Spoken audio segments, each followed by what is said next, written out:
aráalé èwo lẹ ṣe ṣe àlàáfíà ní ẹwà gbogbo lé ńkọ́. Kábíyèsí wọ́n sọ̀rọ̀ lórí ọ̀rọ̀ tí àwọn èèyàn ń sọ kiri o, ipe ní ìsìn tí kábíyèsí ti ní ọkùnrin míì, ipe àwọn ò rí pé ọ̀rọ̀ Queen Naomi ó máa jẹ́ bàbàrà fún kábíyèsí mọ́ àti kẹtàdé ní káwò, ṣùgbọ́n kábíyèsí sọ̀rọ̀ o, wọ́n làwọn o. Ẹ jẹ́ ká jọ gbọ́ nǹkan tí kábíyèsí sọ.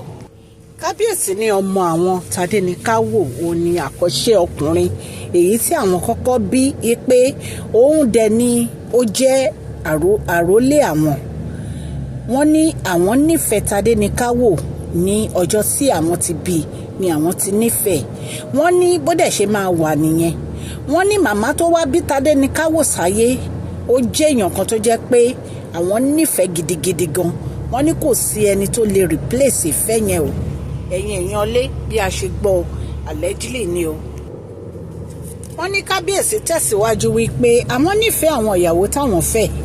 Wọ́n ní ṣùgbọ́n nínú gbogbo ohun láyé yìí, wọ́n ní Queen Naomi o àtàwọn o ọkàn kan náà ni àwọn jọ ń ṣe o. Ṣẹ́yìn èèyàn léṣẹ́ mọ ìtumọ̀ ọ̀rọ̀ yìí? Kéèyàn ṣíà pẹ̀lú obìnrin pẹ̀lú ọkọ̀ kan. Omi ń pè they are the flesh and blood of blood.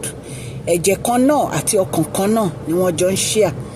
Ṣé ìyẹn wá túmọ̀ sí pé ara ìyàn kábíyèsí ni Ọlọ́run ti yan egungun láti dá Queen Naomi?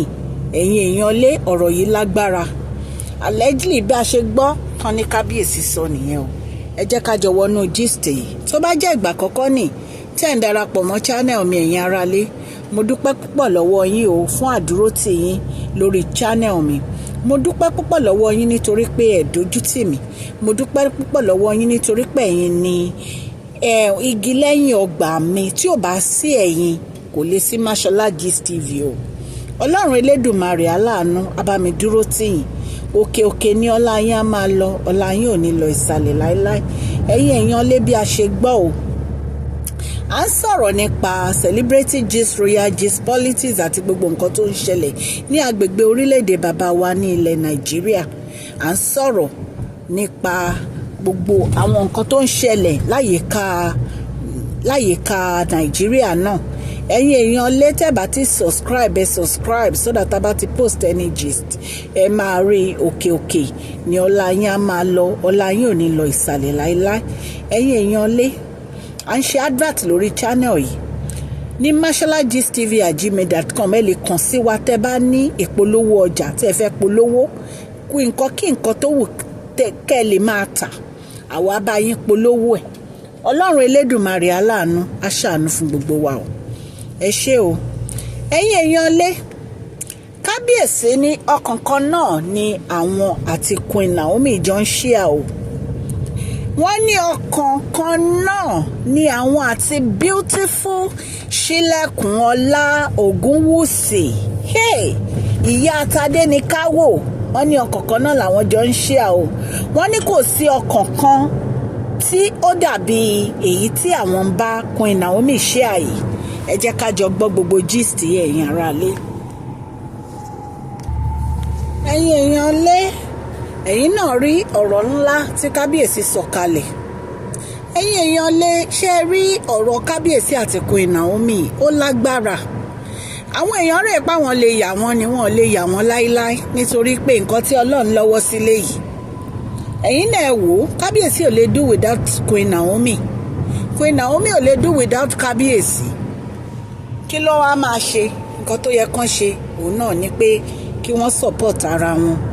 Kí kábíyèsí kí wọ́n jókòó sí ibi tí ó máa mú inú ìyàwó wọn dùn. Kí wọ́n fi ọkàn ìyàwó wọn balẹ̀. Èyí tó jẹ́ Queen Naomi. Nítorí ẹ̀yin náà mọ ìgbà tí Queen Naomi bínú. Ẹ mọ nǹkan tí ojú kábíyèsí rí. Bí kábíyèsí ṣe ń wá wọn kiri everywhere tí Queen Naomi ò dá wọn lóhùn. Kábíyèsí ò dẹ̀ ní fẹ́ nǹkan tó yẹ pé ìyàwó wọn á ṣe bínú mọ́. Ẹ̀yin náà wò ó gbogbo àwọn nǹkan tí àwọn èèyàn ń sọ yìí.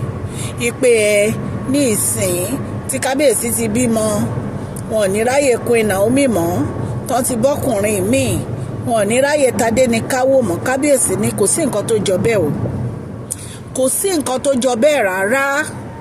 Ọmọ àwọn, ẹ̀jẹ̀ àwọn ní tadé ní káwò, àkọ́ṣe àwọn lọ́kùnrin ò ní tadé ní káwò. Àwọn ò dẹ̀ lè ever fi ọ̀rọ̀ tadé ní káwò, àwọn ò lè fi ṣeré because special ọmọ ní tadé ní káwò jẹ́ fún àwọn. Wọ́n wá ní màmá tó wá bí tadé ní káwò gangan ọkàn kan náà ni àwọn ṣíà o. Ṣé ẹ̀yin náà rí gbogbo nǹkan ìgbésẹ̀ tí àwọn olórí ti ń gbé látijọ́ yìí láti make sure pé Queen Naomi bínú kan láwọn ò ṣe mọ́, pẹ̀lú bí wọ́n ṣe lọ ń gbé oríṣiríṣi obìnrin wá fún kábíyèsí láti fẹ́. Ṣùgbọ́n kábíyèsí wọ́n focus, wọ́n mọ nǹkan tí wọ́n ń ṣe, wọ́n ò wẹ̀gbẹ́, wọn ò wòsì, wọ́n kọjú síwájú. Wọ́n ní ẹni tá à ń bá nájà là ń wò. Ẹ̀yin èèyàn a kì í gbọ́ ariwo ọjà. Nǹkan tí kábíyèsí fi ọ̀rọ̀ wọn ṣe nìyẹn. Kábíyèsí ní gbogbo àwọn ọmọ tó ti ara àwọn jáde làwọn nífẹ̀ẹ́, ìpè kí èèyàn kankan kó má da fámílì àwọn rú o. Ọ̀rọ̀ la ti gbọ́ yẹn o, ẹ̀yin ará lé, gbogbo ẹ̀yin tẹ́ ń sọ̀sọkúsọ lórí social media, gbogbo ẹ̀ là ń gbọ́. Kò sí nǹkan kan tí ẹ lè ṣe láti fi ya kábíyèsí àti Queen Naomi níyà. Kábíyèsí ti ní ọkọ̀ kan ni àwọn àti Queen Naomi ṣíà. Ṣé ẹ mọ̀ pé tí àwọn bá ti bá obìnrin ṣíà ọkọ̀ kan ó ti tán? Àwọn tó bá ń ṣe wọn kàn máa ṣe lásán ni, mí ní ẹ̀nìyẹn tẹ́ bá mọ̀. So ẹ̀yin èèyàn lé, àdúpẹ́ púpọ̀ lọ́wọ́ yín fún àdúró tì yín lórí channel yìí. Ọlọ́run Elédùmarè aláàánú á bá mi wà pẹ̀lú yín o. Gbogbo bẹ́ẹ̀ ṣe ń subscribe, tẹ́ ń like, tẹ́ ń share, Ọlọ́run aláàánú á bá mi láàánú yín. Òkè òkè ní ọwọ́ yín á máa lọ o, ọwọ́ yín ò ní lọ ìsàlẹ̀. Ẹ̀yin èèyàn lé, à ń polówó ọjà fún Collection Center Store. Ẹ bá wọn rajà, ọjà wọn dáa. Ẹ kàn sí wọn, email address wọn nìyẹn, collectioncenterstore@gmail.com. Ẹ bá wọn rajà, wọ́n ń ta bàtà ọkùnrin, palm, sandal, shoe, Italian shoe, èyí tẹ́ ẹ máa lò tó máa pẹ́pẹ́pẹ́. Ẹ kàn sí wọn ní collectioncenterstore@gmail.com. Wọ́n ń ta 18 karat gold, 24 karat gold. Ẹ bá wọn rajà, wọ́n ń ta bàtà ọmọdé náà láti age 14. Ẹ̀yin èèyàn lé, bàtà tẹ́ ẹ máa rà lọ́dọ̀ wọn, bàtà tó máa last ni, kò ń ṣe bàtà tó yẹ pé tẹ́ ẹ bá ti wọ̀ fún bí oṣù kan ilẹ̀ máa já dànù. Èyí ẹ máa lò. Ẹ kàn sí wọn ní collectioncenterstore@gmail.com. Thank you, God bless you. Gbogbo etí tó ń gbọ́ mi, mo dúpẹ́ lọ́wọ́ yín o. Òkè òkè ni ọlá yín á máa lọ, ọlá yín ò ní lọ ìsàlẹ̀ láéláé. Ẹ jọ̀ọ́ ẹ bá mi fún fídíò yìí ní thumbs up o. God bless you all.